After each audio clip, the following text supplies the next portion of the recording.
Hello guys, welcome back to another video. तो इस video में बात करेंगे एक इंट्राडे स्ट्रैटेजी के बारे में जो मैं भी काफ़ी बार यूज़ करता हूँ। ठीक है, इनको मैं बोलता हूँ क्रॉस ओवर्स, 921 क्रॉस ओवर्स। तो इनको हम इंट्राडे में कैसे ट्रेड कर सकते हैं, इसको हम स्विंग ट्रेडिंग में भी बहुत अच्छे से यूज़ कर सकते हैं। अगर आपको बड़े टारगेट चाहिए, मैं तो मोस्ट प्रोबेबली इंट्राडे नहीं करता हूँ। अगर मैं कभी इंट्राडे करता हूँ तो यही स्ट्रैटेजी यूज़ करता हूँ, या फिर मेरी एक और स्ट्रैटेजी है वो मैं यूज़ करता हूँ। अगर आपको बड़े टारगेट्स पकड़ने हैं स्विंग ट्रेडिंग मतलब अगर आपको हफ्ते भर से लेकर 3 दिन से हफ्ते भर तक का अगर टारगेट अचीव करना है, बड़ा target and with small stop loss, आपको मार्केट में कुछ नहीं देखना है। अब आपको मार्केट में इजीली आपको पता चल रहा है कि मार्केट एक अप ट्रेंड में है अभी तक। जब तक ये स्विंग लो ब्रीच नहीं होता, जब तक मार्केट एक अप ट्रेंड में है, जब से ये स्विंग लो, अगर ये स्विंग लो ब्रीच होता है, अब आपको सीधा सीधा दिख रहा होगा कि मार्केट एक अप ट्रेंड में है। ठीक है, जब तक ये वाला स्विंग लो ब्रीच नहीं होता, मार्केट एक अप ट्रेंड में है। एंड अगर ये स्विंग लो ब्रीच होकर रिटेस्ट करके तब नीचे आता है, तब हम मानेंगे कि मार्केट एक डाउन ट्रेंड की तरफ जा चुका है। तो हमें सबसे पहले क्या करना है, हमें सबसे पहले आना है इंडिकेटर्स पे। हमें सबसे पहले आना है इंडिकेटर्स पे। तो यहाँ पे आपने लिखा है डबल EMA। यहाँ पे हमें डबल EMA लिखना है। एंड ये जो पहले वाला आएगा ना, ये वाला, इसको हमें क्लिक करना है। ठीक है, इसको आप क्लिक कर दीजिए एंड आपका ये वाला खुल जाएगा, ये ओपन हो जाएगा। यहाँ पे आपको सेटिंग में आना है एंड सेटिंग में जाने के बाद जो शॉर्ट EMA है उसको आपको 9 पे क्लिक करना है एंड जो लॉन्ग EMA है उसको आपको 21 पे क्लिक करना है। ठीक है, आपको 9 और 21 मिल गया।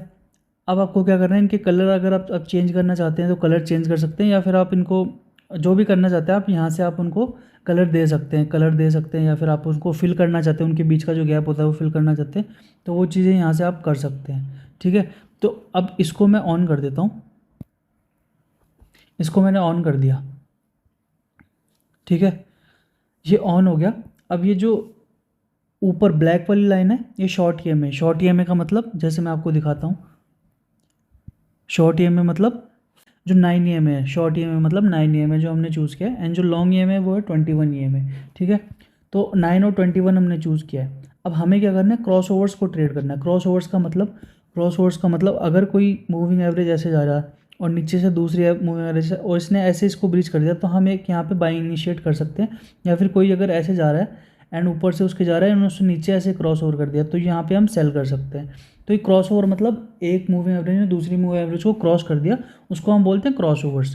ठीक है, तो अब हमें क्या करना है, हमें इंट्राडे में देखना है, या आप स्विंग में भी यूज़ कर सकते हो, बट अगर मैं आपको इंट्राडे में दिखाऊंगा उसमें लोगों को ज़्यादा इंटरेस्ट होता है। तो इंट्राडे के लिए हम क्या करेंगे, 15 मिनट पे आएंगे। आप अगर चाहो तो आप 5 मिनट पे भी आ सकते हो, या फिर आप 15 मिनट पे भी आ सकते हो। ठीक है, ईजिली आपको क्या करना है, ईजिली आपको देखना है कि यहाँ पे क्रॉस ओवर्स कहाँ पे हो रहे हैं। क्रॉस ओवर्स का मैंने आपको क्या मतलब बताया, जब भी छोटी वाली EMA, छोटी मतलब 9 वाली EMA बड़ी वाली EMA को मतलब 21 वाली EMA को ऊपर से नीचे की तरफ क्रॉस करेगी। ऊपर से नीचे का मतलब क्या होता है, ये देखो, अगर यहाँ पे आप देख रहे हो कि ब्लैक वाली EMA ने इस पिंक वाली EMA को ऊपर से नीचे क्रॉस किया है, तो यहाँ पे आपको सेल करना है। पहले आप सुन लो, पूरी वीडियो देख लेना ध्यान से, नहीं तो गलती कर दोगे, फंस जाओगे बीच में। जब भी ब्लैक वाली छोटी वाली EMA बड़ी वाली को ऊपर से नीचे क्रॉस करेगी, तो आपको यहाँ पे सेल इनिशिएट करना है विद टारगेट, मतलब स्टॉप लॉस आप यहाँ पे रख सकते हो एंड टारगेट आप 1:2 का लेके निकल सकते हो। जब भी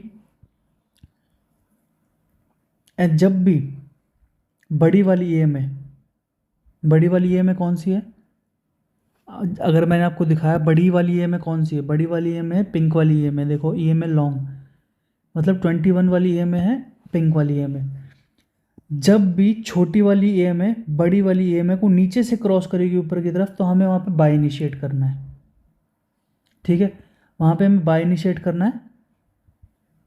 तो मैंने आपको क्या बताया, जब भी छोटी वाली EMA बड़ी वाली EMA को ऊपर से नीचे क्रॉस करेगी तो हमें सेल करना है। जब भी छोटी वाली EMA बड़ी वाली EMA को नीचे से ऊपर क्रॉस करेगी तो हमें सेल करना है इजीली। अब आप देखो, जैसे मैं आपको लगा के दिखाता हूँ शॉर्ट पोजीशन। अब यहाँ पे देखो, अगर आप तो छोटी वाली ने बड़ी वाली EMA को यहाँ पे क्रॉस किया ऊपर से नीचे तक, तो यहाँ पे हमारा क्या बनेगा, शॉर्ट बनेगा। तो हमने इस वाली कैंडल पे शॉर्ट इनिशिएट कर दिया एक, यहाँ पे मैंने शॉर्ट पोजीशन क्रिएट कर दी ऐसे करके, और जिस कैंडल पे ब्रेक हुआ है उसका मैंने कैंडल का हाई हम एज ए स्टॉप लॉस रख देंगे। हाई के थोड़ा ऊपर रखना, थोड़ा इतना नहीं कि वो एकदम जस्ट हाई जो अगर 300 रुपये है तो 300 का ही आपने स्टॉप लॉस रख दिया। थोड़ा बफर देके आप ना जो स्टॉप लॉस रख सकते हैं। एंड 1:2 का आप टारगेट यहाँ से अचीव कर सकते हैं। तो अगर आप देखेंगे कि 1:2 अचीव हो चुका है यहीं पे। और अगर आप इसको ट्रेल करना चाहते हो, ट्रेल का मतलब क्या होता है कि आप अपना प्रॉफिट ज़्यादा मैक्सिमाइज़ करना चाहते हो, तो आप क्या कर सकते हो इसमें, आप क्या कर सकते हो कि यहाँ पे आपका स्टॉप लॉस था पहले, तो अगर आपका टारगेट अचीव हुआ है तो आपका जो स्विंग है, आपका जो कॉस्ट टू कॉस्ट आपका स्टॉप लॉस आ जाएगा। अब आपका इस ट्रेड में नो प्रॉफिट नो लॉस है। आपका जो स्टॉप लॉस है वो कॉस्ट टू कॉस्ट आ गया। एंड आप इसको अब ट्रेल करोगे, ट्रेल करोगे जैसे ही जो बड़ी या छोटी वाली की ईएमए के ऊपर एक स्ट्रॉन्ग ग्रीन कैंडल क्लोज होगी। यहाँ पे हुई क्या, एक बार भी स्ट्रॉन्ग ग्रीन कैंडल कहीं क्लोज हुई है? तो आप अपना स्टॉप लॉस ऐसे ट्रेल कर सकते हो कि जब भी एक बड़ी वाली ग्रीन कैंडल कोई भी मूविंग एवरेज के ऊपर, कोई भी मूविंग एवरेज के ऊपर ये रेड या फिर ब्लैक वाली कोई भी मूविंग एवरेज के ऊपर अगर क्लोज होती है, एक शार्प ग्रीन कैंडल अगर आपने शॉर्ट ट्रेड लिए एंड एक शार्प रेड कैंडल अगर आपने कोई भी मूविंग एवरेज के ऊपर अगर क्लोज होती है, तो वहाँ से आप अपना स्टॉप लॉस एसएल मतलब वो ले, आप अपना ट्रेलिंग एसएल ले सकते हैं। ठीक है, तो यहाँ पे आपने क्या किया, यहाँ पे आपने ट्रेल किया, अब आपका ट्रेलिंग यहाँ पे हो गया, फिर आपने कैच किया, यहाँ पे जो है आपका ट्रेलिंग एसएल हिट हो जाएगा। देखो यहाँ पे जो है क्लोजिंग उसने दी है इसके ऊपर, बड़ी बहुत अच्छी कैंडल है, वॉल्यूम भी काफ़ी अच्छा है अगर आप देखेंगे ये, और वॉल्यूम भी काफ़ी अच्छा है, तो यहाँ पे आपका एसएल हिट हो जाएगा। तो अगर आप यहाँ का भी लेते हैं टारगेट, तो आपका लगभग टारगेट 1:2.75 हो गया। मतलब अगर आप मार्केट को 69 रुपीज़ देने को तैयार थे तो आपको 191 रुपीज़ मार्केट से मिलते। ठीक है, तो इस तरीके से जो है हम ये वाली स्ट्रैटेजी अपनाएंगे। और कुछ एग्जांपल्स देख लेते हैं, जैसे कि ये वाला एग्जांपल है, ये वाला भी क्रॉस हुआ है नीचे से ब्लैक ने, तो इसको मैं लेके देखता हूँ। लॉन्ग पोजीशन जैसे मैंने यहाँ पे क्रिएट करी, लॉन्ग पोजीशन क्रिएट करने के बाद स्टॉप लॉस जस्ट इसके नीचे का, एंड 1:2 आपको यहाँ पे 1:3 से ज़्यादा मिल रहा है। पर आप कहाँ पे निकलेंगे, आप निकलेंगे ट्रेल करने के बाद, जैसे ही इस रेड कैंडल ने इस मूविंग एवरेज को तोड़ा तो आप यहाँ पे निकल गए। जैसे यहाँ पे इसने क्रॉस किया, यहाँ पे इसने क्रॉस किया, अब इसने यहाँ पे जैसे क्रॉस किया, तो यहाँ पे आप कर सकते हो। हमेशा आपको 1:2 नहीं मिलेगा, आपको कभी कभी जो है उससे कम भी मिलेगा, बट आपको लगभग उतना ही मिल जाएगा। पर लॉस में आप बहुत कम बार निकलोगे, इसकी एक्यूरेसी जो है वो बहुत अच्छी है। यहाँ पे आपने स्टॉप लॉस रखा, इस कैंडल पे ब्रेक हुआ है, एंड यहाँ का आपने हाई का स्टॉप लॉस रखा, एंड आपने क्या, मैंने आपको क्या बोला, 1:2 का आपको टारगेट रखना है। तो 1:2 का आपको यहीं अचीव हो रहा है। एक भी कैंडल ने इसके ऊपर कोई भी मूविंग एवरेज के ऊपर क्लोजिंग दी है, नहीं दी है अभी तक। तो आप अपना टारगेट जो है ट्रेल करोगे। अब यहाँ पे देखो ये बहुत अच्छी ग्रीन कैंडल थी, तो यहाँ पे आपका स्टॉप लॉस हिट होता जब तक आपको कितना मिल चुका था, 1:2.3। अगर आप मार्केट को 45 रुपीज़ देने लॉस तैयार थे तो आपको 104 रुपये मार्केट से मिलते। ठीक है, और अगर मैं आपको और एग्जांपल्स दूं यहाँ पे देखो, और इसका एक और मैं आपको बेनिफिट बता देता हूँ कि जब भी मार्केट इसको ऐसे ऐसे ऐसे ब्रेक करता रहे ना, मतलब इसके चारों तरफ घूमता रहे, इस इन मूविंग एवरेज के चारों तरफ, तो आपको मोस्ट प्रोबेबली ट्रेड नहीं करना है, क्योंकि जब मार्केट रेंज बाउंड हो जाता है तो आप ऑप्शन सेलिंग प्रीफर कर सकते हो, बट आप कोई भी डायरेक्शनल ट्रेड नहीं लोगे। ठीक है, अब यहाँ पे आप देखोगे कि यहाँ पे आपका स्टॉप लॉस हिट हुआ है। रेंज बाउंड मार्केट में आप स्टॉप लॉसेस हिट होंगे, बट वो बहुत कम होंगे। देखो यहाँ पे मार्केट ने क्रॉस ओवर दिया, बट ये ग्रीन कैंडल थी एंड मार्केट इसको टच नहीं किया है। आपको जब भी ट्रेड लेना है जब मार्केट, जब जो मूविंग एवरेज का क्रॉस ओवर जहाँ पे हो रहा है वहाँ से दूर ना हो ज़्यादातर कैंडल, कैंडल अगर दूर है वहाँ से आपका जहाँ क्रॉस ओवर हो रहा है तो आपको ट्रेड नहीं लेना है। ठीक है, पहला आपका पॉइंट क्या हो गया, अगर कैंडल दूर हो वहाँ से जहाँ पे क्रॉस ओवर हो रहा है तो आपको ट्रेड नहीं लेना है। अगर कैंडल उससे टच करती हुई हो तो आपको ट्रेड लेना है, और जिस कैंडल पे आप ट्रेड ले रहे हो उस कैंडल का अगर आप बुलिश ट्रेड ले रहे हो तो उसका हाई ब्रीच होना चाहिए, और अगर उसका लो ब्रीच हो रहा है, अगर आप शॉर्ट ट्रेड ले रहे हो तो उसका लो ब्रीच होना चाहिए। ठीक है, तो ये आपने चीज़ नोटिस कर ली। अब यहाँ पे आप देखोगे कि ये कैंडल जो है ब्लैक ने रेड को नीचे की तरफ काटा, काटने के बाद आपने यहाँ पे शॉर्ट क्रिएट किया। शॉर्ट क्रिएट कब करना है, जब इसका लो ब्रीच हो, लो ब्रीच होते ही आपने एक शॉर्ट क्रिएट किया, जैसे कि मैं दिखा देता हूँ आपको। यहाँ पे आपने शॉर्ट क्रिएट किया,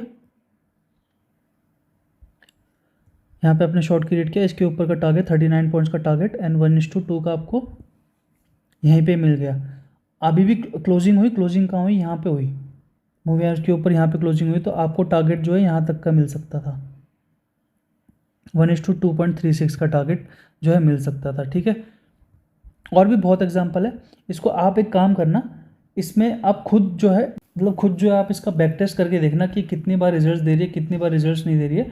अगर मार्केट ट्रेंडिंग है, ट्रेंडिंग का मतलब क्या होता है, सबसे पहले इसमें आपको क्या देखना पड़ेगा, मैं आपको बता देता हूँ। मार्केट जो है वो एक ट्रेंड में होना चाहिए, मार्केट एक ट्रेंड में होना चाहिए। दूसरी चीज़ कि जो आप क्रॉस ओवर देख रहे हो, जो आप क्रॉस ओवर देख रहे हो, तो उससे दूर कैंडल क्लोजिंग नहीं होनी चाहिए। ठीक है, दूर नहीं होना चाहिए, जितनी पास होगा उतना ही अच्छा होगा आपके लिए। और मार्केट दूसरा क्या होता है, ट्रेंड में होना चाहिए। और जिस कैंडल पे आप ट्रेड ले रहे हो, तो अगर आप क्रॉस ओवर नीचे की तरफ जब हो रहा है, तो आप अगर शॉर्ट ट्रेड ले रहे हो, तो जिस कैंडल पे वो क्रॉस ओवर का ब्रेक हो रहा है, तो उसका लो ब्रीच होने पे आप ट्रेड लोगे। और अगर बुलिश ट्रेड ले रहे हो, तो उसका हाई ब्रीच होने पे, क्रॉस ओवर का जो ब्रेकआउट हो रहा है उसका अगर हाई ब्रीच होगा तभी आप एक बुलिश ट्रेड लोगे, नहीं तो आप नहीं लोगे। और तीसरा जो मैंने आपको बताया कि ट्रेंड जो है वो आपका एक होना चाहिए, ट्रेंड डिसाइडेड होना चाहिए ऑलरेडी। ट्रेंड डिसाइड कैसे करते हैं, जैसे कि मैंने आपको ऑलरेडी बता दिया था। ट्रेंड आपको देख लेना मार्केट में पहले से कि ट्रेंड क्या चल रहा है मार्केट में। मार्केट में एक अप ट्रेंड चल रहा है, बट मार्केट अब यहाँ पे क्या करने की कोशिश कर रहा है, यहाँ पे मार्केट नीचे की तरफ आया, अब यहाँ पे कन्फ्यूज़न क्रिएट करने की कोशिश कर रहा है। तो आपको ट्रेंड पता लगाना भी आना चाहिए इसमें कि आपको ट्रेंड कैसे देखते हैं। अब यहाँ पे अगर इस वाले फेज़ में अगर आप ये वाली स्ट्रैटेजी करते तो आपको बहुत अच्छा पैसा मिल सकता था।